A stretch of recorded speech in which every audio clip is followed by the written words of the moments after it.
Hey, if you want to turn on events in this Redmi Watch 4, take a look. As you can see, this feature appears just right here, and we got information that we can turn on events in the app to synchronize.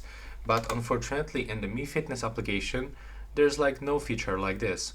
So I was actually searching for the whole application, and there's like nothing related into the events. The only thing that you can actually do and get some kind of the reminders, it's actually the task reminders.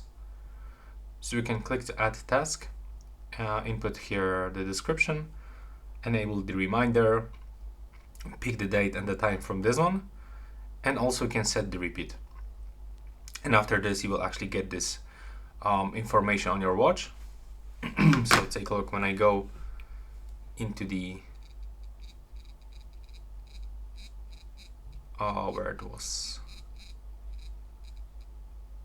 it's calendar events. Yeah, there we got tasks, and as you can see from here, I can find the not completed tasks, and I can find both of them just right here.